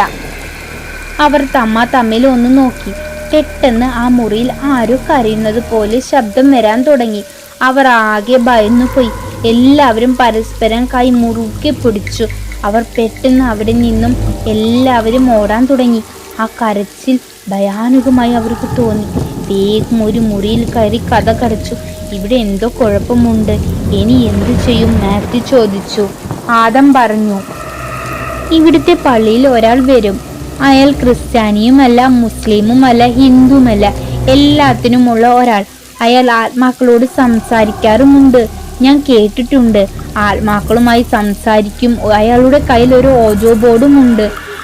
അതുവഴി അയാൾ ആത്മാക്കളോട് സംസാരിക്കുന്നുണ്ട് എന്ന് പറഞ്ഞു കേട്ടിട്ടുണ്ട്. അയാളെ നമുക്ക് ഇങ്ങോട്ട് കൊണ്ടുവരാം. അത് ശരിയാ? അയാൾ എവിടെയെന്ന് അറിയുമോ? അലക്സ് ചോദിച്ചു. ഇല്ല, നമുക്ക് പള്ളിയിലുള്ള അച്ഛനോട് ചോദിക്കാം, അവർക്ക് അറിയുമായിരിക്കും. ആദവും ആരവും ഒരു സംശയം പ്രകടിപ്പിച്ചു. എന്നാലും ഞങ്ങളുടെ അച്ഛൻ്റെ ഫോട്ടോ ഇവിടെ, അതൊക്കെ നമുക്ക് കണ്ടുപിടിക്കാം. ആദ്യം അയാളെ കണ്ടെത്താം. എന്നാൽ ഇപ്പോൾ തന്നെ പോവാമെന്ന് പറഞ്ഞ് ആദവും ജോൺസൺ വണ്ടിയെടുത്ത് പള്ളിയിലേക്ക് പോയി. ജോൺസൺ പള്ളിയിൽ ചെന്ന് ഫാദറിനെ വിളിക്കാൻ തുടങ്ങി. ജോൺസാ, എന്താടാ? അവിടെ നടന്ന കാര്യമൊന്നും നീ ഫാദറിനോട് പറയണ്ട. അതെന്താ? പിന്നെ അയാളെ എങ്ങനെ കണ്ടെത്തും? അത് ഞാൻ പറയാം. ഈ കൂടെ നിന്നാൽ മാത്രം മതി. ശരി. പള്ളിയിലെ അച്ഛൻ്റെ പേര് സേവിയർ എന്നായിരുന്നു. അവർ അവിടെ ചെന്ന് അച്ഛനെ വിളിച്ചു. കപ്പ്യാരാണ് പുറത്തേക്ക് വന്നത്. ആ ആദമായിരുന്നു. ഇടവകയിലെ ഒരാൾ കുമ്പസാരത്തിന് വന്നിട്ടുണ്ട്. അത് കേൾക്കുകയാണ്. ഞാൻ നിങ്ങൾ വന്നിട്ടുണ്ട് എന്ന് പറയാം. നിങ്ങൾ ഇവിടെ ഇരിക്കൂ. ഇതും പറഞ്ഞ് കപ്പ്യാർ അകത്തേക്ക് പോയി. അവിടെ ഒരു ബെഞ്ചുണ്ടായിരുന്നു. അവർ രണ്ടുപേരും അവിടെ ഇരുന്നു. അലക്സ് പറയാൻ തുടങ്ങി. അവരെ എന്താ കാണാത്തത്? കുറെ നേരമായല്ലോ പോയിട്ട്. സമയം ഇരുട്ടാവാൻ തുടങ്ങി. ഇനിയും എന്താ കാണാത്തത്? എല്ലാവരും ഇത് പറഞ്ഞ് പരിഭ്രമിക്കാൻ തുടങ്ങി. അപ്പോഴേക്കും ഫാദർ ജോൺസനെയും ആദത്തിന്റെയും അടുത്തേക്ക് വന്നു. ഫാദറിനെ കണ്ടതും അവർ നീട്ടു. എന്താ ആദം? ഇത് എൻ്റെ ഫ്രണ്ടാണ് അച്ചോ. ഇവൻ ചാനലിലാണ് വർക്ക് ചെയ്യുന്നത്. ഹൊറോസിനെ കുറിച്ച് ശേഖരിക്കലാണ്. അതിനു വേണ്ടിയാണ് അവൻ വന്നത്. ഇവിടെ ഒരാൾ വരാറില്ലേ, മുടിയൊക്കെ നീട്ടി വളർത്തിയിട്ടുള്ള ആൾ? നീ ആരെ കുറിച്ചായി പറയുന്നത്? ആത്മാക്കളെ വിളിച്ച് സംസാരിക്കുന്ന ഒരാൾ വരാറില്ലേ? ഓ, അയാളെ കുറിച്ച് എനിക്ക് അങ്ങനെ ഒന്നും അറിയില്ല ഫാദർ. അയാളെ ഒന്ന് കണ്ടാൽ മാത്രം മതി. കുറച്ച് ചോദിച്ചറിയാലോ എന്ന് വിചാരിച്ചാണ്. അയാളുടെ പേരൊന്നും എനിക്ക് അറിയില്ല. അയാളുടെ താമസം പള്ളിയിലെ ശ്മശാനമില്ലേ, അവിടെ കുറച്ച് അപ്പുറത്താണ്. ഒരു ഓലമേഞ്ഞ ഷെഡിലാണ് അയാൾ താമസിക്കുന്നത്. പക്ഷെ കുറച്ച് വളഞ്ഞു വേണം പോവാൻ. അതിൻ്റെ ഉള്ളിലേക്ക് പോകാം. ഇതിൻ്റെ ഉള്ളിലൂടെ പോവാൻ കഴിയില്ല. ഇപ്പോൾ അയാൾ അവിടെ ഉണ്ടാവും. ഒരുപാട് നന്ദിയുണ്ട് ഫാദർ. ഫാദറിന് സ്തുതി പറഞ്ഞ് അവർ അവിടെ നിന്നും പോന്നു. ആദം, നീ എന്തിനാ ഫാദറിനോട് അങ്ങനെ പറഞ്ഞത്? നമ്മൾ നടന്ന കാര്യം പറഞ്ഞാൽ ഫാദർ നമ്മളോട് അവിടെ നിന്നും പോകാൻ പറയും. അവർ ഫാദർ പറഞ്ഞ സ്ഥലത്തിലേക്ക് പോവാൻ തുടങ്ങി. കുറച്ചു ദൂരം നടന്നു. കുറച്ചു കഴിഞ്ഞപ്പോൾ ഫാദർ പറഞ്ഞതുപോലെ ഒരു ഓലമേഞ്ഞ ഷെഡ് കണ്ടു. അവർ അങ്ങോട്ട് പോയി. അയാൾ അവിടെ തന്നെ ഉണ്ടായിരുന്നു. കണ്ടാൽ തന്നെ പേടിയാവും. അയാളെ കണ്ടാൽ മുടിയും തലയും നീട്ടി വളർത്തി കുറേ രുദ്രാക്ഷമാലയും കുറേ കൊന്തകളും അയാൾ കഴുത്തിലിട്ടിട്ടുണ്ടായിരുന്നു. കുറേ മാലകൾ കൊണ്ട് കഴുത്തൊന്നും കാണാൻ തന്നെ ഉണ്ടായിരുന്നില്ല. നെറ്റിയിൽ വട്ടത്തിലൊരു ചുവന്ന കുറിയും ചന്ദനവും ഭസ്മവും എല്ലാം വാരി പൊത്തിയിട്ടുണ്ടായിരുന്നു. ആദം അയാളെ ഗുരു എന്ന് വിളിച്ചു. അയാൾ ഭീകരമായി അവരെ തുറിച്ചു നോക്കി. ഞങ്ങൾ ഒരു സഹായം ചോദിക്കാൻ വേണ്ടിയാണ് വന്നത്. അവർ അയാളോട് കാര്യങ്ങൾ പറഞ്ഞു. ഞങ്ങളെ ഒന്ന് സഹായിക്കുമോ? അയാൾ ഒന്നും മിണ്ടിയില്ല. അയാൾ വേഗം അവിടെ നിന്നും നീട്ടു ഒരു സഞ്ചിയും എടുത്തു, ഒരു ചാക്കും എടുത്തു അവിടെ നിന്നും ഇറങ്ങി. വരൂ. അയാളുടെ പിന്നാലെ മടി കൂടാതെ അവർ പോയി. സ്റ്റെല്ല, എന്താടി അവരെ കാണുന്നില്ലല്ലോ? സമയം ഇരുട്ടുന്നു. അവർ എല്ലാവരും കൂട്ടത്തോടെ പേടിച്ച് വിരണ്ടിരിക്കുകയായിരുന്നു. അപ്പോഴാണ് വാതിൽ തട്ടുന്നൊരു ശബ്ദം കേട്ടത്. ആരവ് വേഗം കതകു തുറന്നതും അയ്യോ എന്ന് പറഞ്ഞ് നിലവിളിച്ചു. ബാക്കിയുള്ളവർ ഇത് കേട്ടതും അവൻ്റെ അടുത്തേക്ക് ഓടി. നോക്കിയപ്പോൾ ആദനും ജോൺസണും കൂടെ അയാളും ഉണ്ടായിരുന്നു. അയാളെ കണ്ടാണ് നിലവിളിച്ചത്. ഇതാരാ? ഷെരീഫ് ചോദിച്ചു. ഇതൊക്കെ പറയാം, വരൂ എന്ന് പറഞ്ഞ് ആദം അയാളെ കൂട്ടി ഒരു മുറിയിൽ കൊണ്ടുപോയി. ജോൺസൺ ആദം ഉണ്ടായ കാര്യങ്ങളെല്ലാം പറഞ്ഞു. കുഴപ്പമൊന്നും ഉണ്ടാവില്ല, അയാളെ കാണുമ്പോൾ തന്നെ പേടിയാവുന്നു. ചാന്ദിനി ചോദിച്ചു. ഇല്ല എന്ന് പറഞ്ഞു. എല്ലാവരും മുറിയിലേക്ക് പോയി. എല്ലാവരും ഉറങ്ങാൻ കിടന്നു. കുറച്ചു നേരം കഴിഞ്ഞപ്പോൾ ഒരു കുട്ടിയുടെ കരച്ചിൽ കേൾക്കാൻ തുടങ്ങി. പെട്ടെന്ന് ചാന്ദിനി ഉറക്കത്തിൽ നിന്നും ഉണർന്നു. വീണ്ടും ഉറക്കെ കുട്ടിയുടെ കരച്ചിൽ കേൾക്കാൻ തുടങ്ങി. അവൾ വേഗം സ്റ്റെല്ലയെയും ജാസ്മിനെയും വിളിച്ചുണർത്തി. നോക്കിക്കേ, ഒരു കുട്ടിയുടെ ശബ്ദം. എവിടെ നിന്നാകും ഈ ശബ്ദം? നമുക്ക് പോയി നോക്കാം. സ്റ്റെല്ലയെയും ജാസ്മിനെയും വിളിച്ച് ചാന്ദിനി മുറിയിൽ നിന്നും പുറത്തിറങ്ങി. ആ ശബ്ദം എവിടെ നിന്നാണെന്ന് കേൾക്കുന്നത് അറിയാൻ അവർക്കൊരു വ്യക്തതയുണ്ടായിരുന്നില്ല. അവർ കുറച്ചു മുന്നോട്ട് പോയി. പുറത്തിൽ നിന്നാണ് ആ ശബ്ദം കേൾക്കുന്നത് എന്ന് അവർക്ക് തോന്നി. അവർ വേഗം പുറത്തേക്കുള്ള വാതിൽ തുറന്നു. അപ്പോഴാണ് മുറ്റത്തിൽ ഒരു 4 വയസ്സ് പ്രായമായ ഒരു കുട്ടി ഓടുന്നു. അവർ കുട്ടി എന്ന് പറഞ്ഞു അതിൻ്റെ പിന്നാലെ ഓടി. കുറച്ചു ദൂരം പോയപ്പോൾ ആ കുട്ടി അവിടെ നിന്നും മാഞ്ഞുപോയി. അവർ ചുറ്റും നോക്കി, ആരെയും കണ്ടില്ല. ചുറ്റും മരങ്ങൾ മാത്രമാണ് കണ്ടത്. വീട് പോലും കാണുന്നുണ്ടായിരുന്നില്ല. അവരുടെ നെഞ്ച് പടപടാ എന്ന് ഇടിക്കാൻ തുടങ്ങി. സ്റ്റെല്ല പറഞ്ഞു, ആ കുട്ടി എവിടെ പോയതായിരിക്കും? അവർ ചുറ്റും നോക്കിയേ. അപ്പോഴാണ് അവരുടെ മുഖത്തേക്കൊരു പ്രകാശം കണ്ണിലേക്ക് അടിക്കാൻ തുടങ്ങി. അത് കണ്ടപ്പോൾ അവർ ആകെ വിരണ്ടുപോയി. അവിടെ ഒരു രൂപം. ഒരാൾ അവിടെ നിന്നും കത്തുന്നു, ഒപ്പം നിലവിളിയും. ചുറ്റുമാണെങ്കിൽ നായകൾ ഓളിവിടാൻ തുടങ്ങി. അവർ അത് കണ്ടപ്പോൾ പകച്ചുപോയി. ആ കത്തുന്ന രൂപം അവരുടെ അടുത്തേക്ക് വരാൻ തുടങ്ങി. അപ്പോഴാണ് ഒരു സ്ത്രീയുടെ അലർച്ചയും കേൾക്കാൻ തുടങ്ങി. അവർ അവിടെ നിന്നും അലറാൻ തുടങ്ങി. പെട്ടെന്ന് പിന്നിൽ ആരോ നിൽക്കുന്നത് പോലെ അവർക്ക് തോന്നി. അവർ ആകെ പകച്ചു നിന്നു. പിന്നിൽ നിന്നും ഒരു ശബ്ദം കേട്ടു. ദൂരെ പോ എന്ന ശബ്ദമാണ് കേട്ടത്. അവർ പെട്ടെന്ന് തിരിഞ്ഞു നോക്കി. അത് അയാളായിരുന്നു, ആദത്തിൻ്റെയും ജോൺസിൻ്റെയും കൂടെ വന്ന ആൾ. ഇത് കണ്ടപ്പോൾ ആ രൂപം പൊട്ടിച്ചിരിക്കാൻ തുടങ്ങി. വേഗം അയാളുടെ തോൾ സഞ്ചിയിൽ നിന്നുണ്ടായിരുന്ന കുറച്ച് ഭസ്മെടുത്ത് ആ രൂപത്തിൻ്റെ മുകളിലേക്ക് എറിഞ്ഞു. ഒരു നിലവിളി കൊണ്ട് ആ രൂപം അദൃശ്യമായി. അവർ അയാളെ ഒന്ന് നോക്കി. അയാൾ കുറച്ച് ദേഷ്യത്തോടെ വീട്ടിൽ കയറിപ്പോ എന്ന് പറഞ്ഞു. ഇത് കേട്ടപ്പോൾ അവർ 3 ആളും കൈ പിടിച്ച് ഒറ്റ ഓട്ടമായിരുന്നു. പോയി നിന്നത് അവരുടെ മുറിയിലായിരുന്നു. അവർ നിന്ന് കിതയ്ക്കാൻ തുടങ്ങി. ഹാവൂ എന്ന് പറഞ്ഞു. ഇത് പറഞ്ഞ് അവർ ഒരു നെടുവീർപ്പിട്ടു. അയാൾ വന്നില്ലെങ്കിൽ നമ്മുടെ അവസ്ഥ എന്താവും? സെല്ല പറഞ്ഞു. ആ രൂപം മനസ്സിൽ നിന്നും മായുന്നേയില്ല. ശരി, ഇനി ഒരു ശബ്ദം കേട്ടാലും ഞാൻ പുറത്തിറങ്ങില്ല, ചാന്തി പറഞ്ഞു. ഇത് പറഞ്ഞ് അവർ കട്ടിലിൽ കയറിക്കടന്നു. പിറ്റേ ദിവസം രാവിലെ അവർക്കുണ്ടായ ഒരു അനുഭവം എല്ലാവരോടും പങ്കുവെച്ചു. ഇത് പറഞ്ഞുകൊണ്ടിരിക്കുമ്പോൾ അയാൾ അങ്ങോട്ട് വന്നു. നിങ്ങൾ വിചാരിക്കുന്ന ഒരു വീടല്ല ഇത്. ഇവിടെയുള്ള ആത്മാക്കൾ നിങ്ങളോട് എന്തൊക്കെയോ പറയാൻ ആഗ്രഹിക്കുന്നുണ്ട്. നിങ്ങളെ അവർ ഉപദ്രവിക്കും എന്ന് തോന്നുന്നില്ല. അങ്ങനെ ചെയ്യണമെങ്കിൽ നിങ്ങൾ ആരും തന്നെ ഇപ്പോൾ ജീവനോടെ ഉണ്ടാവില്ല. അവർക്ക് ഇവിടെ ആരൊക്കെ തമ്മിൽ ഭയങ്കര ആത്മബന്ധമുണ്ട്. അതുകൊണ്ട് അവരെ നമ്മൾ വിളിച്ചു വരുത്തി സംസാരിക്കണം. ഇത് കേട്ടപ്പോൾ അവർക്ക് ഒന്ന് ആശ്വാസമായി. ആരവ് ചോദിച്ചു, അതെങ്ങനെ? അതിന് ഒരു വഴിയുണ്ട്. എൻ്റെ കയ്യിൽ ഒരു ഓജോ ബോർഡുണ്ട്. അതുവഴി വിളിച്ചു വരുത്തണം. അത് ഇന്ന് തന്നെ ചെയ്യണം. ഇന്ന് രാത്രി തന്നെ വേണം. അതിനുള്ള ഒരുക്കങ്ങൾ ഇപ്പോൾ തന്നെ തുടങ്ങണം. എന്തൊക്കെയാ ചെയ്യേണ്ടത് എന്ന് ഞാൻ പറയാം. ഇത് പറഞ്ഞ് അയാൾ അവിടെ നിന്നും പോയി. അതിനുശേഷം എല്ലാവരും പരസ്പരം ചർച്ചയായി. അയാൾ പറഞ്ഞ പ്രകാരം ഒരു ശബ്ദവും പ്രകാശവും ഇല്ലാത്ത ഒരു ഇരുണ്ട മുറി അതിനുവേണ്ടി അവർ ഒരുക്കി. അങ്ങനെ അവർ അതിനു വേണ്ടിയുള്ള എല്ലാ കാര്യങ്ങളും ചെയ്തു. അങ്ങനെ സമയം രാത്രി 11 മണിയായി. ഒരു വലിയ മേശ അവർ അവിടെ കൊണ്ടുപോയി ഇട്ടു. മെഴുകുതിരിയും കത്തിച്ചു വെച്ചു. കത്തിച്ചതും ഒരു വലിയ ശബ്ദത്തോടെ ഇടി വെട്ടാൻ തുടങ്ങി. ശക്തിയോടെ മഴ പെയ്യാനും തുടങ്ങി. ജനലിലൂടെ ഇടിവെട്ടുമ്പോൾ ആ വെളിച്ചത്തിൽ ചുവന്ന കണ്ണുകൾ അവരെ തുറിച്ചു നോക്കുന്നത് പോലെ അവർക്ക് തോന്നി. അവർ വേഗം തന്നെ ജനലും വാതിലും മുറുക്കി അടച്ചു. മാത്യുവിൻ്റെ കയ്യിൽ ഒരു മെഴുകുതിരി കൂടി ഉണ്ടായിരുന്നു. മനസ്സ് ശാന്തമാക്കി വെച്ചു. അവൻ അത് കത്തിച്ചു. മേശയുടെ അടുത്ത് വെച്ചു. കസാരയും ഇട്ടു. എന്നിട്ട് അലക്സ് അയാളെ വിളിക്കുവാൻ പോയി. അപ്പോൾ ചാന്ദിനി പറഞ്ഞു, എനിക്ക് എന്തോ ഭയം തോന്നുന്നു. നീ ഒന്നും മിണ്ടാതിരിക്കേ, ഒന്നും വരില്ല. ബാക്കിയുള്ളവർ കുറച്ച് ദേഷ്യത്തോടെ അവളോട് പറഞ്ഞു. പിന്നെ അവൾ ഒന്നും മിണ്ടിയില്ല. പെട്ടെന്ന് ഇടിയുടെ ശബ്ദവും മഴയും കാറ്റും പുറത്ത് അതിശക്തമായി തുടരാൻ തുടങ്ങി. അയാൾ അങ്ങോട്ട് വന്നു. എന്നിട്ട് എല്ലാവരോടും പറഞ്ഞു, ആരും ഭയപ്പെടാനോ പതറാനോ പാടില്ല. ഇവിടെ പല കാര്യങ്ങളും നടക്കും. ആരും പേടി എന്നൊരു വാക്കുപോലും ഉച്ചരിക്കാൻ പാടില്ല. അവർ എല്ലാവരും ധൈര്യം സംഭരിച്ചു. എന്നിട്ട് അയാൾ അയാളുടെ തോൾ സഞ്ചിയിൽ നിന്നും ഒരു മരപ്പലക എടുത്തു. അതൊരു ഓജോ ബോർഡായിരുന്നു. ഒപ്പം ഒരു നാണയവും എടുത്തു. അയാൾ ആ നാണയം എടുത്ത് ഓജോ ബോർഡിന്റെ മുകളിൽ വെച്ചു.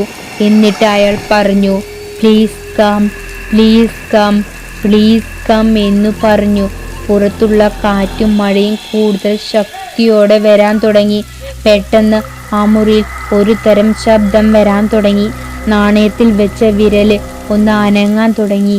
എല്ലാവരും ആകാംക്ഷയോടെ അതിലേക്ക് നോക്കിയിരുന്നു. അയാൾ വീണ്ടും ചോദിച്ചു, ഗുഡ് ഓർ ബാഡ് എന്ന് ചോദിച്ചു. നാണയം പെട്ടെന്ന് ചലിക്കാൻ തുടങ്ങി. നിന്നത് ഗുഡിലായിരുന്നു. എല്ലാവരും ആകാംക്ഷയോടെ നിന്നു. വീണ്ടും അയാൾ ചോദിച്ചു, നിന്റെ പേരെന്താണ്? ആ നാണയം വീണ്ടും ചലിക്കാൻ തുടങ്ങി. ഓരോരോ അക്ഷരത്തിൽ കൂടി നടന്നുപോയി. ആ അക്ഷരങ്ങൾ അവർ കൂട്ടി വായിച്ചു. പേര് വർഗീസ് എന്നായിരുന്നു. വീണ്ടും അയാൾ ചോദിച്ചു, എങ്ങനെയാണ് മരിച്ചത്? വീണ്ടും ആ നാണയം ചലിക്കാൻ തുടങ്ങി. ഓരോരോ അക്ഷരത്തിലൂടെ ചലിക്കാൻ തുടങ്ങി. അവർ അത് കൂട്ടി വായിച്ചു. കിൽ എന്നായിരുന്നു. പെട്ടെന്ന് അയാൾ അവിടെ നിന്നും നീട്ടു. എല്ലാവരും തിരക്കി, എന്താ നീട്ടത്? ഇനി ചോദിച്ചിട്ട് കാര്യമില്ല, ആത്മാവ് പോയി. ഇനി അടുത്ത ദിവസം ചോദിക്കാം. അയാൾ ഓജോ ബോർഡും നാണയം എടുത്തു അവിടെ നിന്നും പോയി. പുറകെ ബാക്കിയുള്ളവരും പോയി. അവർ പിന്നെ അതിൻ്റെ ചർച്ചയിലായിരുന്നു. ആർക്കും അതൊന്നും വിശ്വസിക്കാൻ കഴിഞ്ഞില്ല. അപ്പോൾ സമയം പുലർച്ചെ 4 മണിയായിരുന്നു. ഇന്നൊരു കുഴപ്പവും ഉണ്ടാവില്ല, ആദം പറഞ്ഞു. എല്ലാവരും പോയി കിടന്നോളൂ. എല്ലാവരും മുറിയിലേക്ക് പോയി കിടന്നു. പിറ്റേ ദിവസം എല്ലാവരും നീട്ടു. ചാന്ദിനി അടുക്കളയിൽ പോയി എല്ലാവർക്കും ചായ കൊണ്ടുവന്ന് കൊടുത്തു. ഇത് കണ്ടപ്പോൾ എല്ലാവരും അത്ഭുതത്തോടെ നോക്കി. ആദവ് പറഞ്ഞു, എന്തു പറ്റി ഇങ്ങനെ തോന്നി? ഒന്നുമില്ല, തോന്നി ചെയ്തു. ഓരോന്നും പറഞ്ഞ് കുറേ സമയം അങ്ങനെ കിടന്നു പോയി. അന്ന് രാത്രി അവർ വർഗീസിനെ വീണ്ടും വിളിച്ചു വരുത്താൻ തീരുമാനിച്ചു. മെഴുകുതിരി കത്തിച്ചു വെച്ചു. ഓജോ ബോർഡിൽ നാണയം വെച്ചു. ഒരു വിരലും വെച്ചു. പ്ലീസ് കം, പ്ലീസ് കം എന്ന് പറഞ്ഞു. എല്ലാവരും ആകാംക്ഷയോടെ നോക്കിയിരുന്നു. അപ്പോൾ അവിടെ നായ ഓളിവിടാൻ തുടങ്ങി. പെട്ടെന്ന് അവരുടെ മുന്നിൽ ഒരാൾ വന്നു നിന്നു. അത് മനുഷ്യരൂപം പോലെ തോന്നി. കണ്ണിൽ നിന്നും രക്തം പ്രവഹിക്കാൻ തുടങ്ങി. കഴുത്തു മുറിഞ്ഞിട്ടുണ്ടായിരുന്നു. ധാരധാരയായി അതിൽ നിന്നും രക്തമൊഴുകാൻ തുടങ്ങി. ഇത് കണ്ടതും എല്ലാവരും ഞെട്ടിപ്പോയിരുന്നു. ഇത് കണ്ടപ്പോൾ ആദം അച്ഛാ എന്ന് ഉറക്കെ വിളിച്ചു. എല്ലാവരും അതിശയത്തോടെ അവൻ്റെ മുഖത്തേക്ക് നോക്കി. ആർക്കും ഒന്നും മനസ്സിലാവുന്നുണ്ടായിരുന്നില്ല. എല്ലാവരും ആ രൂപത്തിലേക്ക് സൂക്ഷിച്ചു നോക്കിയപ്പോഴാണ് അവർക്ക് മനസ്സിലായത് അത് മുറിയിൽ കണ്ട ആദത്തിൻ്റെയും ആരവിൻ്റെയും അച്ഛൻ്റെ ഒപ്പം നിന്ന ഫോട്ടോയിലെ ആളാണെന്ന്. അത് വർഗീസ് ആയിരുന്നു. വർഗീസ് ദയയോടെ ആദത്തെ നോക്കി. എന്തിനാണ് നീ എല്ലാവരെയും ഭയപ്പെടുത്തുന്നത്? അയാൾ വർഗീസിനോട് ചോദിച്ചു.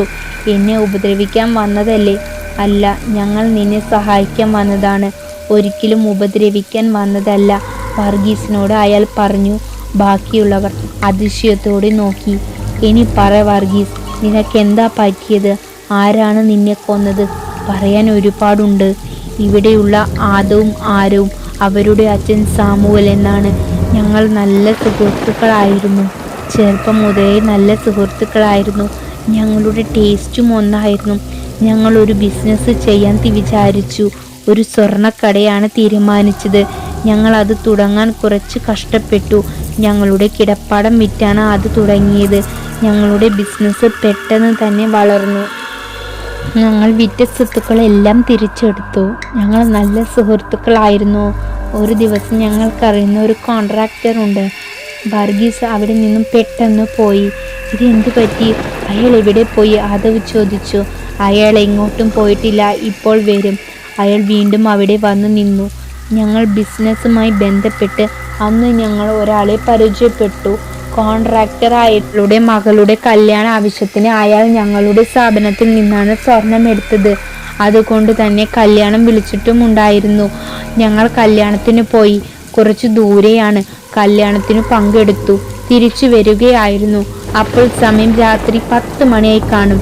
രാത്രി ആയതുകൊണ്ട് റോഡിൽ ആരും തന്നെ ഉണ്ടായിരുന്നില്ല. റോഡും വിശാലമായിരുന്നു. കുറച്ചു ദൂരം പോയപ്പോൾ ഒരാൾ നടു റോട്ടിൽ വീണ് കിടക്കുന്നത് കണ്ടു. ഞങ്ങൾ കാർ നിർത്തി. ഞങ്ങൾ ഇറങ്ങി നോക്കിയപ്പോൾ അയാളുടെ വായിൽ നിന്ന് രക്തം വരുന്നുണ്ടായിരുന്നു. ഞങ്ങൾ അയാളെ അവിടെ നിന്നും എടുത്ത് വണ്ടിയിൽ കയറ്റി. അപ്പോൾ അയാൾക്ക് ജീവനുണ്ട് എന്ന് മനസ്സിലായപ്പോൾ ഞങ്ങൾ വേഗം ഹോസ്പിറ്റലിലേക്ക് കൊണ്ടുപോയി. ഡോക്ടർ പരിശോധനയ്ക്ക് വേണ്ടി കയറി. കുറച്ചു നേരം കഴിഞ്ഞപ്പോൾ ഡോക്ടർ പുറത്തേക്ക് വന്നു. നിങ്ങളുടെ ആരാ അയാൾ? ഞങ്ങൾ ഉണ്ടായ കാര്യം പറഞ്ഞു. ഇതിലെ വിഷത്തിന്റെ അംശമുണ്ടായിരുന്നു. വേഗം നിങ്ങൾ കൊണ്ടുവന്നത് കൊണ്ട് അപകട നില തരണം ചെയ്തിരിക്കുന്നു എന്നും പറഞ്ഞു. മുറിയിലേക്ക് ഇപ്പോൾ തന്നെ മാറ്റാം. അപ്പോൾ സാമുവൽ പറഞ്ഞു, നമുക്ക് അവനെ മുറിയിലേക്ക് മാറ്റി അവൻ്റെ കാര്യങ്ങളെല്ലാം അറിഞ്ഞതിന് ശേഷം പോവാം. ഞാൻ അത് ശരിവെച്ചു. അങ്ങനെ കുറച്ചു നേരം കഴിഞ്ഞപ്പോൾ അയാളെ മുറിയിലേക്ക് മാറ്റി. അയാൾ ഭയങ്കര മയക്കത്തിലായിരുന്നു. ഉണരുന്നത് വരെ ഞങ്ങൾ അവിടെ ഇരുന്നു. 1 മണിക്കൂറിന് ശേഷം അയാൾ പതുക്കെ കണ്ണുകൾ തുറക്കാൻ ശ്രമിച്ചു. ചുറ്റും നോക്കി. പേടിക്കണ്ട, ഇപ്പോൾ ഒരു കുഴപ്പവുമില്ല. നിന്നെ ഞങ്ങൾ ആണ് ഹോസ്പിറ്റലിൽ എത്തിച്ചത്. ഞാൻ പറഞ്ഞു, എന്തിനാ നിങ്ങൾ എന്നെ രക്ഷിച്ചത്? ഞാൻ മരിക്കാൻ വേണ്ടിയാണ് വിഷം കഴിച്ചത്. മരിക്കാനോ? എന്തിന്? ജീവിതം മടുത്തു. അങ്ങനെയൊന്നും പറയരുത്. ദൈവം തന്ന ജീവനാണ്. അത് നമ്മളായിട്ട് എടുക്കാൻ പാടുകയില്ല. എനിക്ക് ജീവിക്കാൻ ഒരു വഴിയുമില്ല. അതുകൊണ്ടാണ് എനിക്ക് ആരുമില്ല. ഇത് പറഞ്ഞപ്പോൾ അവനോട് കുറച്ച് സഹതാപം തോന്നി. നിന്റെ പേരെന്താണ്? ജിതേന്ദ്രൻ. സാമുവൽ എന്നെ വിളിച്ച് മുറിയുടെ പുറത്തേക്ക് പോന്നു. എടാ, അവനൊരു സാധു ആണെന്ന് തോന്നുന്നു. ജീവിക്കാൻ ഒരു മാർഗവുമില്ല എന്നും തോന്നുന്നു. നമുക്ക് അയാളെ നമ്മുടെ കൂടെ കൂട്ടിയാലോ? അത് വേണോ? നമ്മൾ കാരണം ഒരാൾ രക്ഷപ്പെടുകയാണെങ്കിൽ രക്ഷപ്പെടട്ടെ. ഞങ്ങൾ അകത്തേക്ക് വന്നു. ജിതേന്ദ്രനോട് പറഞ്ഞു, ഞങ്ങൾക്കൊരു ബിസിനസ് ഉണ്ട്. അതുകൊണ്ട് നീ ഞങ്ങളുടെ കൂടെ വാ. അതൊന്നും വേണ്ട. അവനെ ഞങ്ങൾ പതുക്കെ ജീവിതത്തിലേക്ക് കൊണ്ടുവന്നു. അങ്ങനെ അവൻ ഒരു ദിവസം ഞങ്ങൾക്ക് കുറച്ച് പണം കൊണ്ടുവന്ന് തന്നു. ഇതെന്തിനാ? നിങ്ങൾ എന്നെ നിങ്ങളുടെ കൂട്ടത്തിൽ കൂട്ടിയല്ലോ. എനിക്ക് കുറച്ച് ഭൂമി ഉണ്ടായിരുന്നു. അത് വിറ്റ പണമാണ്. ഇതും കൂടി അതിൽ ചേർത്തോളൂ. ഞങ്ങൾ അവനെ വിശ്വസിച്ചു. പെട്ടെന്ന് തന്നെ ബിസിനസ് വളരുവാൻ തുടങ്ങി. ഒരു ദിവസം സാമുവലും കുടുംബവും ഒരു വിനോദയാത്ര പോയിരുന്നു. അവിടെ നിന്നും തിരിച്ചു വരുന്ന വഴി അവൻ ഒരു ആക്സിഡന്റ് പറ്റി. ആ അപകടത്തിൽ അവനും അവൻ്റെ ഭാര്യയും അവൻ്റെ ചെറിയ കുട്ടിയും മരിച്ചുപോയി. എനിക്ക് അത് താങ്ങുന്നതിലും അപ്പുറമായിരുന്നു. മറ്റു 2 കുട്ടികളും ഭാഗ്യം കൊണ്ട് രക്ഷപ്പെട്ടു. എൻ്റെ ഒരു ഭാഗം തളർന്നു പോയി. ഞാൻ ബിസിനസ്സിൽ ശ്രദ്ധിക്കാതെ വന്നു. അങ്ങനെ ഒരു ദിവസം ജിതേന്ദ്രനെ കാണാൻ ഞാൻ പോയി. നിന്നോട് ഞാൻ ഒരു കാര്യം പറയാനാണ് വന്നത്. നമ്മുടെ സാമുവൽ പോയി. അതുകൊണ്ട് നമ്മുടെ ബിസിനസിന്റെ ഒരു ഭാഗം അവൻ്റെ കുട്ടികളുടെ പേരിൽ എഴുതി വെക്കാൻ തീരുമാനിച്ചു. അതെന്തിനാ? പോവാനുള്ളവർ പോയി. ഇനി അതിൻ്റെ ആവശ്യമൊന്നുമില്ല എന്ന് അവൻ പറഞ്ഞപ്പോൾ അന്ന് എനിക്ക് അവനോട് ഒരുപാട് ദേഷ്യം വന്നു. ഞാൻ അവനോട് കയർത്ത് സംസാരിച്ചു, ദേഷ്യപ്പെടുകയും ചെയ്തു. എന്നിട്ട് ഞാൻ എൻ്റെ വീട്ടിലേക്ക് പോന്നു. ഭാര്യയോട് ഞാൻ നടന്ന കാര്യങ്ങളെല്ലാം പറഞ്ഞു. പെട്ടെന്ന് പുറത്ത് കോളിംഗ് ബെൽ അടിച്ചു. ഞാൻ പോയി തുറന്നു. അത് ജിതേന്ദ്രനായിരുന്നു. അവൻ്റെ കൂടെ കുറച്ച് ആളുകളും ഉണ്ടായിരുന്നു. എന്താ ഈ നേരത്ത്? അവർ വേഗം ഉള്ളിൽ കയറി കഥ കടച്ചു. നീ എന്താ ഈ കാണിക്കുന്നത്? ജിതേന്ദ്രൻ പൊട്ടിച്ചിരിച്ചു. ഞാൻ ഒന്നും കാണിച്ചിട്ടില്ല. ഞാൻ കാണിക്കാൻ പോകുന്നതേയുള്ളൂ. എന്താ?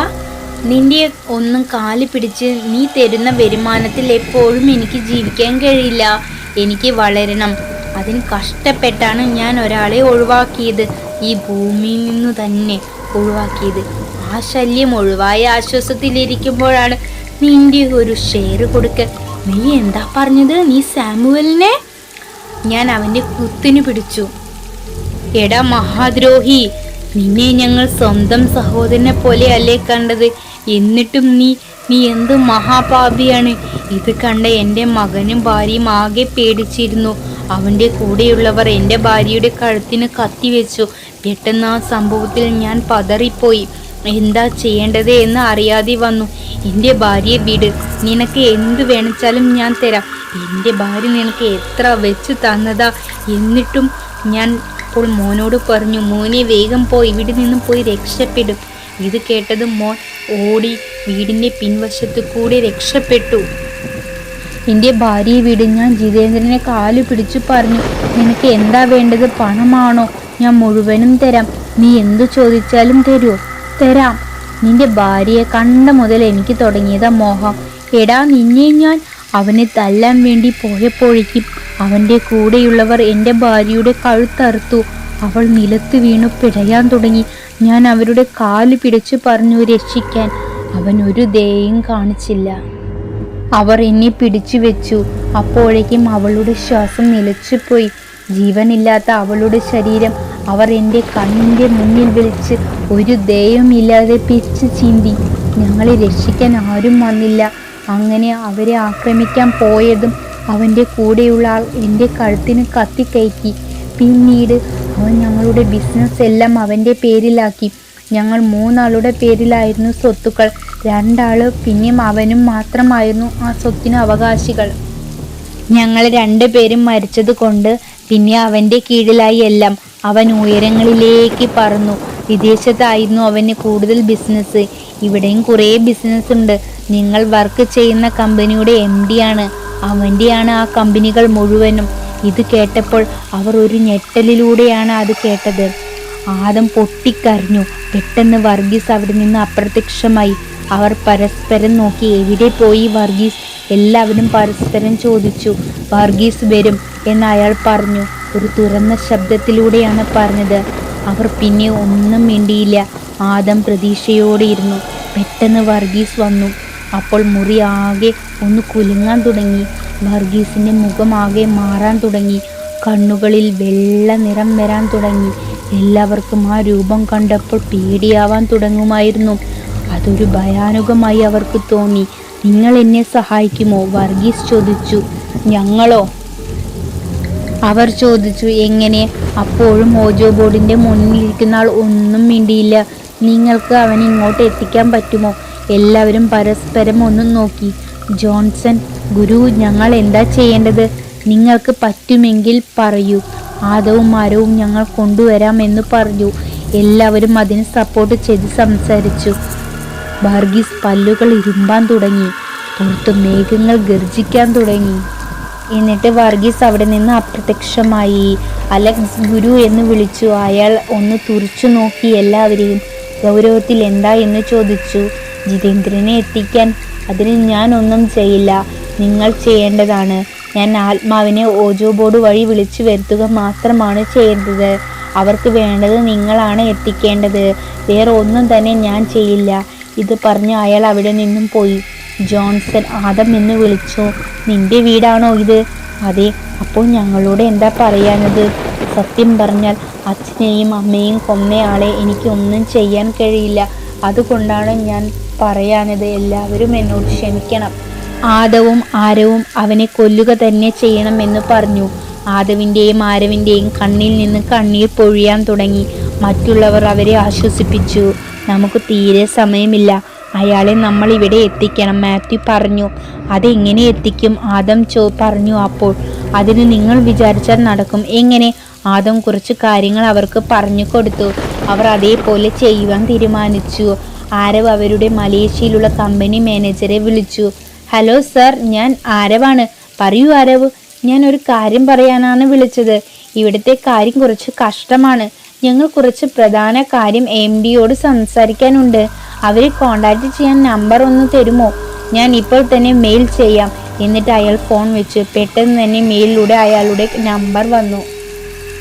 ഇപ്പോഴത്തെ പ്രാവശ്യം ആദവാണ് വിളിച്ചത്. ഹലോ, ജിതേന്ദ്രൻ സാർ അല്ലേ? അതെ, ആരാണ്?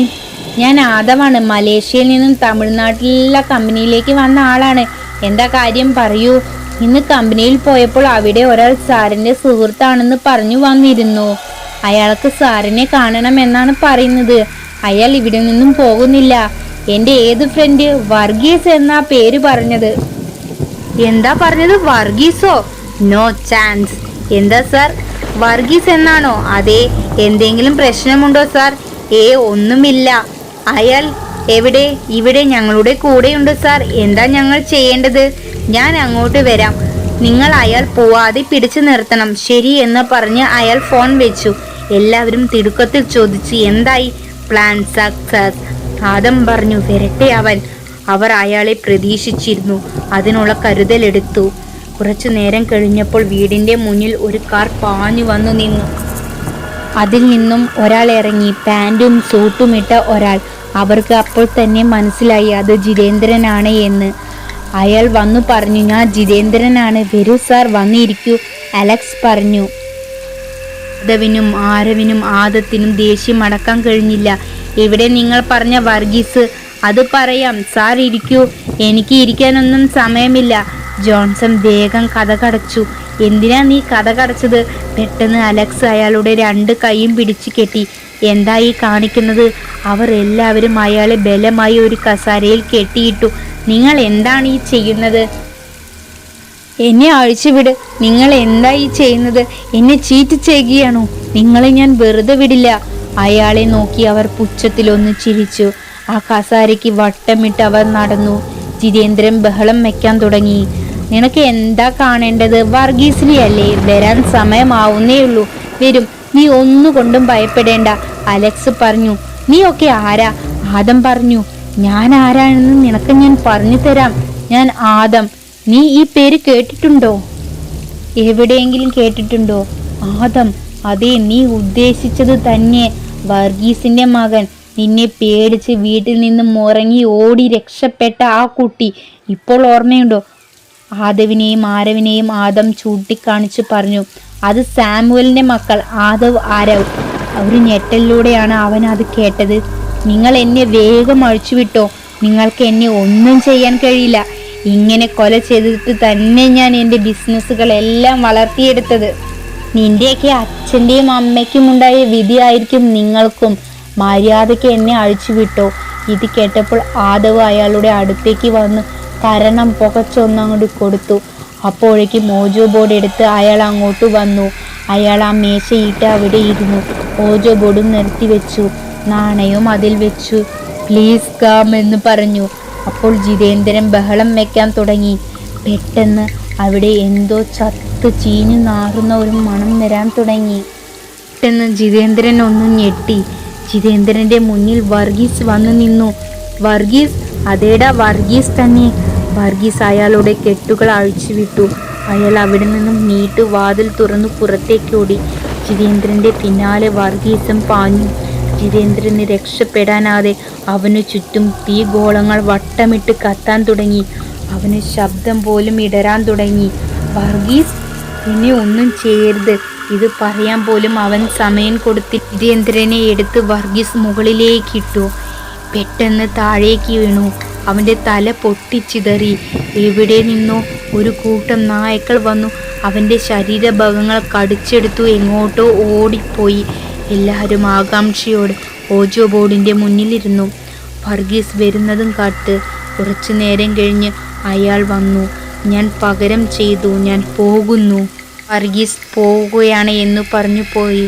ഓജോ ബോർഡ് എടുത്ത് അയാൾ തോൾസഞ്ചിയിലും ഇട്ടു. ഞാൻ പോവുകയാണെന്ന് പറഞ്ഞ് അയാൾ പോയി.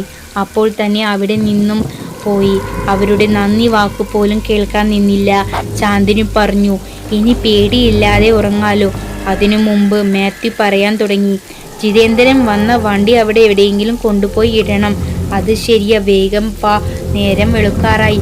അവർ പുറത്തിറങ്ങി നോക്കി. അത് കണ്ടപ്പോൾ അവർക്ക് ആകെ അതിശയമായി. അവിടെ ഒരു വണ്ടിയും ഉണ്ടായിരുന്നില്ല. അവർ അതിശയത്തോടെ നോക്കി. പിന്നീട് 3 മാസം കഴിഞ്ഞതിന് ശേഷം ആദത്തിനോടും ജോണിനോടും യാത്ര പറഞ്ഞ് അവർ തിരിച്ച് മലേഷ്യയിലേക്ക് തന്നെ പോയി. ആദം ആ വീട്ടിൽ തന്നെ ഇരുന്നു. പത്രത്തിലും ടിവിയിലും ന്യൂസിലും സോഷ്യൽ മീഡിയയിലും കോപ്പറേറ്റിംഗ് കമ്പനിയുടെ MD കാണുന്നില്ല എന്ന് ന്യൂസ് വരാൻ തുടങ്ങി. ആദ്യം എല്ലാവരും ഭയങ്കര അന്വേഷണത്തിലായിരുന്നു. പിന്നീട് അന്വേഷണത്തിൽ പുരോഗതി ഇല്ലാത്തത് കൊണ്ട് ആ കേസ് ക്ലോസ് ചെയ്തു അവർ. അതങ്ങനെ തേഞ്ഞു മാഞ്ഞു പോയി.